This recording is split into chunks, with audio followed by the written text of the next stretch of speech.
Okay, so this is June 18th. I'm going to give you guys some feedback on step one now that I've created all the assignments. So I want to go back and just kind of do that whole instruction where I walk you through the piece again. So what you have right now in front of you is you should be seeing the scenario. So here's the big picture of what you're trying to do. You're hired as a principal on a campus.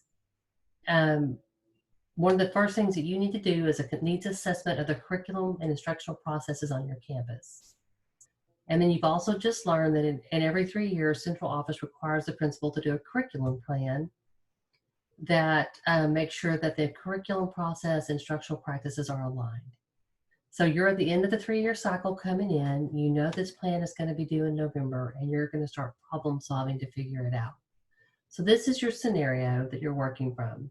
In your step one, you were going to do a data collection needs assessment.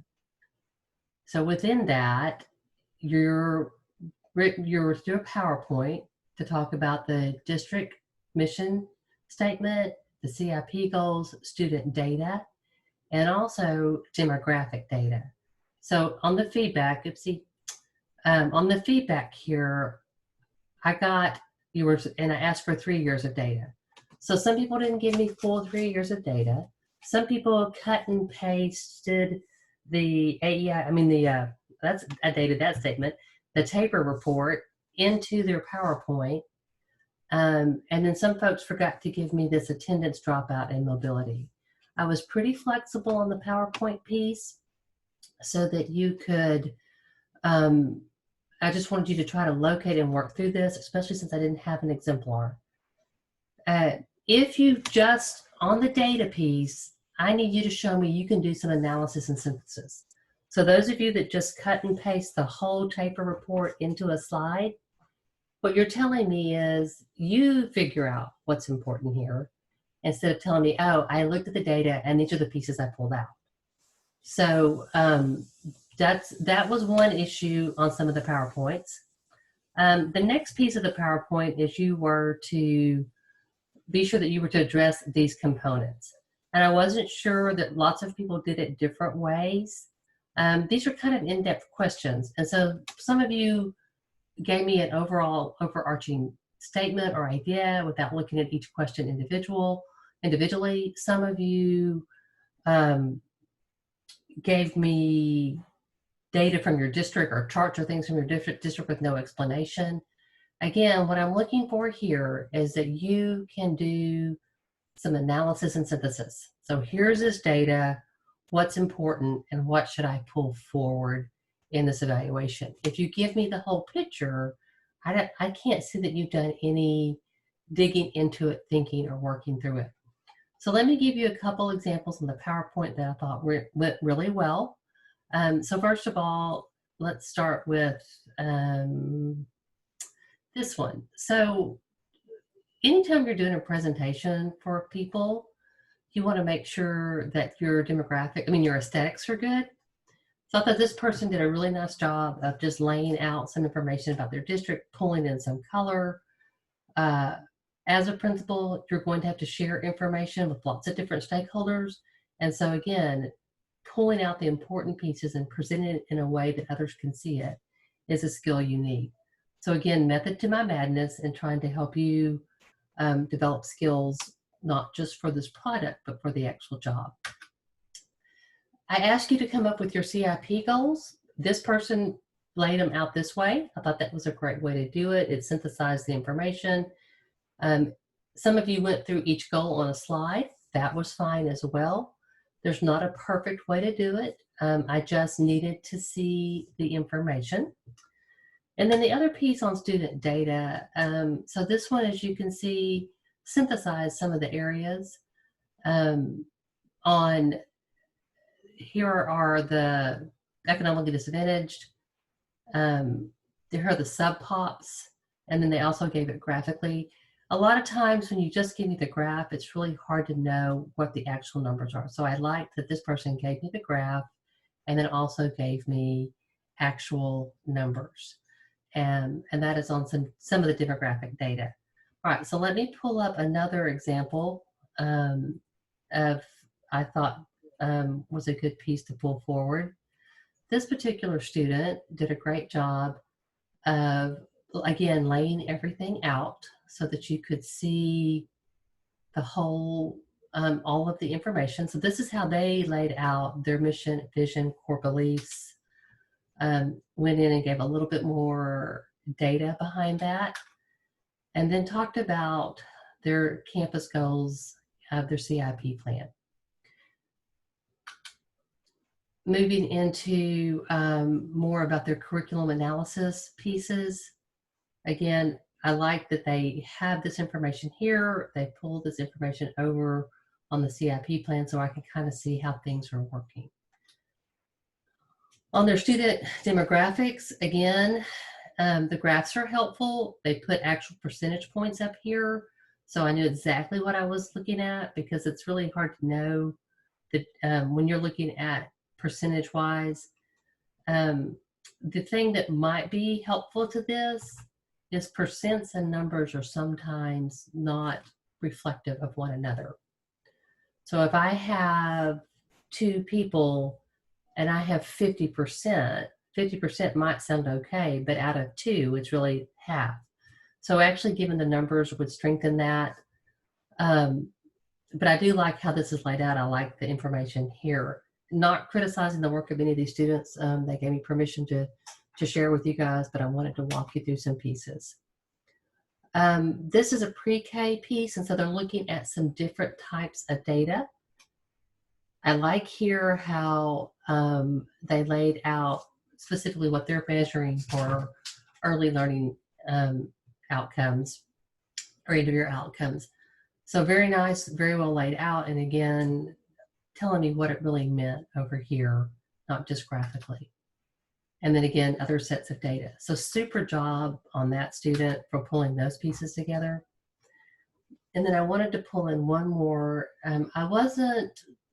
If you attempted to give me some in-depth type of analysis on the pieces, that was fine. Overarching statements or things that your district were doing broad term, I didn't give you full credit points for that. So looking at this one, this is just an excerpt from another student's work. And I really like this, and I'll probably articulate this going forward. They took each question in each section and gave a summary or a statement about it. So gave some specifics here, talked through different pieces, but we're really able to delineate the information for each particular question. So moving forward, I'll probably make that a step of expectation, seeing the work and the products that I got this round. But overall, very pleased with everyone. If you worked toward the big picture, then I was able to I tried to give you as many points as I possibly could. All right, let's move to the narrative piece. So remember, each of these was to be a full component of your paper, well developed. So probably you're looking at 3 to 5 paragraphs for each section to really flesh this out and talk about it.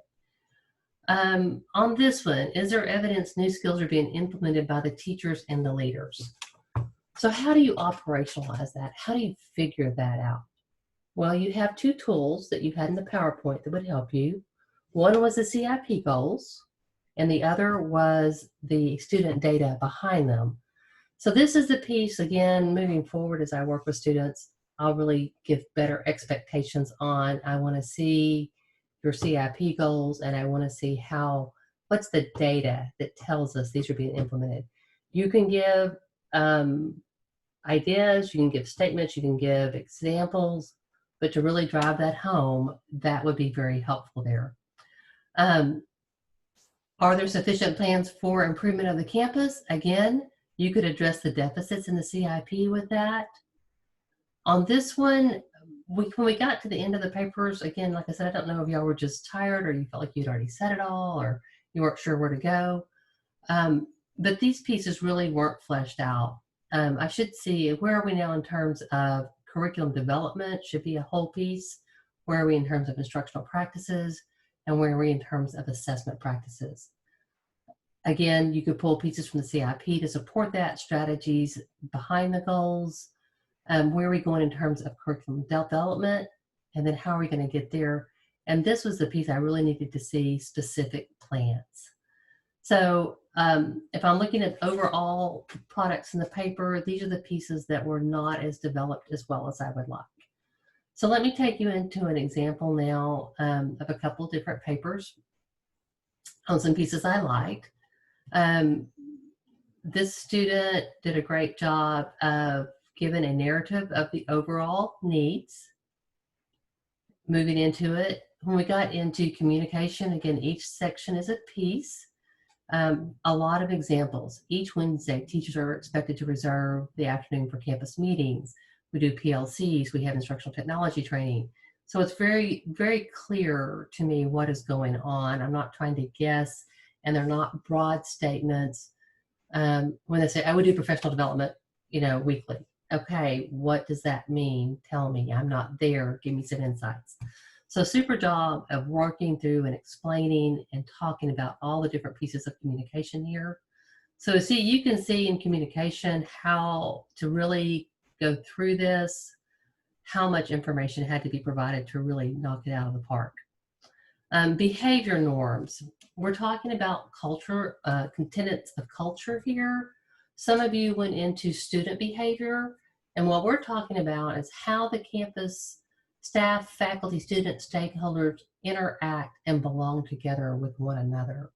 When I walk in that campus, what do I feel? What do I know to be true about how you value students, how you value learning? What is going on there that gives me that insight? So again, a lot of specific examples, things they're doing on the campus, how they're working through it. Talking about celebration and different ways they do that. So very well fleshed out. I would say most of you did a great job on communication and norms, which I'm pleased with. This is the piece we wanted to work on more, the evidence of new skills. So this particular student, again, talked about some of the tenets, some of the things they were working on to strengthen this paper, again, not being critical, to come in and to list those campus plan improvement goals and then talk about what we're doing under each one and block them out would probably be a super way to approach that. This student did a great job of moving through the pieces. They're looking again at early childhood, and so Head Start was a factor.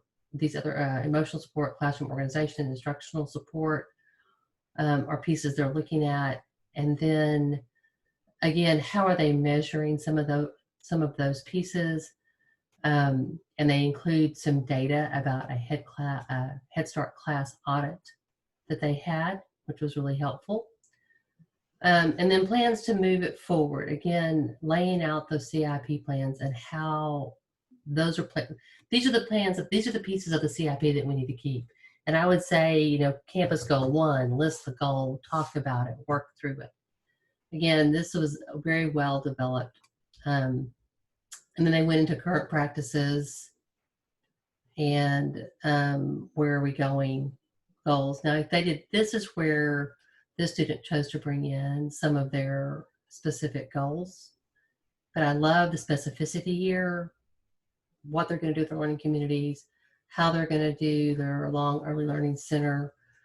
So really thinking through what needs to be done. So a great example with that paper. Here is another narrative in which I like the way they set up their APA headings here, actually on the side with the norms of behavior, and that's probably the more correct way to do that. Again, this one did a great job of, here are the goals. So we're talking about CIP goals, here are the goals, and then talking about how they're going to accomplish those goals. So that's when I say list them out. That's kind of what I would see in my mind. Trying to see if I had another one. So here. All right, so thinking about that's just to give you some ideas of how things that as the papers came forward, when I say I need more depth, I need more specifics, you really need to flesh this piece out. Include the CIP and the data for each piece when you talk about where you're going or where you've been. All right, so let's talk about how this moves into the project that you're going to be working on next week, which is step 3. So remember, step 2 is this curriculum unit review, which is going to give you a snapshot of planning at the teacher level to help you make decisions. You can't always take one unit and use that as a basis to expand what's happening on the campus. If you were truly doing this on a campus, you would do multiple units from multiple disciplines or grade levels to kind of say, overall planning, where are we and what do we need to work on? That's that instruction piece. All right, so when we're looking at this plan for part 3, campus mission statement, oh yeah, we've already done that. We know what that is. We've got it here, and we've even kind of really thought through it in part 1 of, are we doing our campus mission statement? Are we doing the things that are behind it and that we expect our campus students to be doing? Your current curriculum plan goals, that's going to come out of your CIP. So in part 1, I had you go get that CIP, and I was hoping that you were going to talk through it and analyze it and where are we and how do we need to move forward. So part 1 was to help you think about what has to happen. Part 3 is, okay, summary, here's where we've been. Now planning, here's how we're going to go forward. So this is, you talk a little bit about, this is a narrative piece. You talk about your CIP goals here. This part you put in your data. Again, if you did some synthesis analysis in step 1, that data is ready to be put into this piece. And now you are moving forward with, here's where we were last year. Here's what strategies we're doing. Here's what I kind of am thinking based on what I did in step 1. And now moving forward, here are some new goals. Here's why I'm thinking these are our new goals. And then goal 1, your objectives for year 1, lay out your template. Year 2, your goals, lay out your template. And then you'll do the same for year 3. Once you've done your plan, come back to the narrative piece of that. I'm sorry if I'm making you seasick. And explain. So step 1 was the PowerPoint for you to delve in, find some information and kind of chunk it out. Their narrative was for you to really think through and talk about it and expand on it. In the plan, you're going to lay out your ideas, but the narrative is going to help me really see how valid and how viable your plan is. If you're talking about a campus plan goal and you don't list it or write it, then I am not going to be able to go, I'm not going to go back and find it. Let me put it that way. I'm quite capable of that. But you need to say, in this campus goal, with this data, then these things need to happen, okay? And you're thinking about overall instruction, overall curriculum, the overall curriculum plan. In 607, you delve down to a root cause. This is not that process. This is a broad plan of, here are maybe 6 or 7 things we need to be working on to improve instruction and curriculum and assessment on our campus. All right, so, and if you're thinking about your goals, that's probably a good plan. What are we doing for instruction? What are we doing for curriculum? What are we doing for assessment? Somebody asked a question, can those goals overlap? Yes, they can. So from year 1 to year 2 to year 3, absolutely. It's rare that we ever accomplish anything in year 1, and we may phase it in on how we do that. All right, so there is some feedback for you. Remember, you do have that self-assessment rubric on this piece, and this follows those sections, so there should be a well-developed piece of your paper for each one of those. And then your template is there. You just need to have those pieces in your template. You need to have some viable strategies. We talked about formative and summative in the Zoom from the other day. All right, thank you. Overall, I'm super pleased with the work you're doing. I know some of you are fretting that, oh my gosh, I may not be, I want to earn A and I may not quite be right there. Remember, in this class, you have a lot of participation points and they're put in there for a reason. So if you participate in the Zooms and you just email me, if you do the Google Docs, I mean, those are credit for your work. They're based on participation.